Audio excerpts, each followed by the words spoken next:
Hey guys, John here, and welcome back to John Doss. In today's video, we're going to be taking a look at my audio setup. So this has been a long time in the making, and I'm excited to share it with y'all. So let's begin. So, some background here. I wanted to have a relatively affordable audio setup with mostly new components. You see, I've had vintage hi-fi over the years. However, the thing is that they just were kind of unreliable, and I wanted something that wouldn't take up too much space. So this was a good, balance for me. Now, I'm sure some of you have different preferences, and that's okay. But this is my setup, so deal with it. So let's start with the least interesting thing, in my humble opinion, speakers. So these aren't anything too special. They're Insignia, so Best Buy speakers. And they're powered, which means I don't need a dedicated amplifier because it has one built in. They have NFC for Bluetooth pairing easily, because they also have Bluetooth. They can function as Bluetooth speakers. So they also have RCA plugs and a headphone aux-in port, so you can hook up two devices to it at once. Now, personally, I don't do that. We'll get into that later, but the CD player, which is the next thing we'll talk about, is directly connected to the line in. The CD player is a Fisher Studio Standard from the mid-80s. So this is very early. Actually, it might be more like 1987, come to think of it. So toward the end of the 80s. And the design definitely shows that. It's very dated looking, but it's awesome. I mean, check out that red light that shines on the CD as it spins. That's super cool. And it's so basic that you can't even seek through the individual tracks. You just can skip tracks. You can't seek within them, which is so crazy. And it doesn't show the time either. It just shows the track number. It does not have a shuffle feature, but honestly, I like listening to albums all the way through anyway, so I don't care. And I just love the way it looks. It's basic, it's old, but you know what? It works better than a lot of newer CD decks I've had.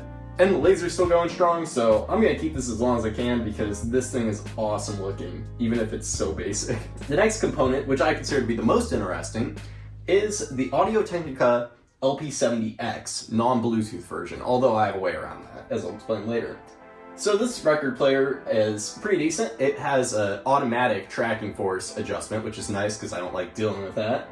And it's got a pretty good cartridge and stylus. It's belt drive, but it's pretty good at speed regulation. It's got a nice slip mat. It looks cool. Honestly, it's great, sounds great for my non-audiophile ears, because I should make the disclaimer that I'm not an audio enthusiast, even if I do like music a lot. And it's just, in general, a very nice little record player. I love this color way too. It's very nice, and I can recommend it wholeheartedly to anybody who just wants a casual but very good record player for about $200. Next, let's talk Bluetooth transmitter. So I use this to send out the audio from my record player to both the speakers and my Bluetooth headphones, which I'll get to in a second. It might seem weird to do that since I can connect it directly, but that way I don't have to switch between plugging it in to the speakers and the Bluetooth transmitter, because I can just, transmit it and receive it on the speakers. So why would I bother, If it's losing some sound quality, I don't really care, but I can't hear any difference. And honestly, yeah, it's just super handy. It has built-in volume adjustment on the transmitter, which is very cool. I think I paid like $10 for it. And the last thing I'll talk about is my headphones. So these are Sont ULT Wears, and they're very, very nice. They're pretty bass heavy. That's really kind of their gimmick. They're not as good as some of Sony's more premium headphones, but for $150, they're pretty nice. They have USB-C. So is the Bluetooth transmitter, actually, because it's battery powered, but it's super handy that it has that built in. And it also has an aux input, which is great because I like to use these headphones wired sometimes too. And they sound pretty good to my non-audiophile ears. I mean, I wouldn't say they're amazing, but they're pretty good for me. I definitely don't ever wish I had more, and the noise canceling is pretty decent too. So yeah, these are definitely the best headphones I've ever owned. So much better than say AirPods, because I've had a couple pairs of those and I hated them.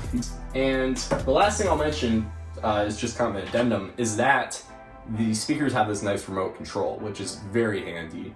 And on the side of it, you have more granular adjustment for the bass and the treble. So just thought I'd mention that.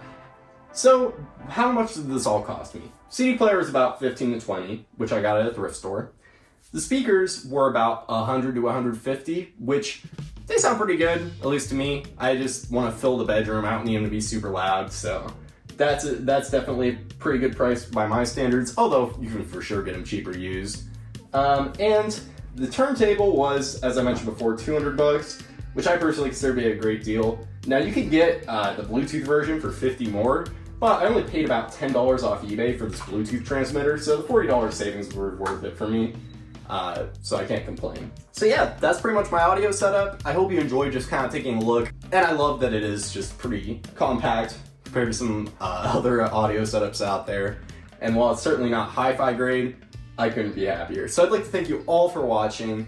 I've been John, and I'll catch you in the next one.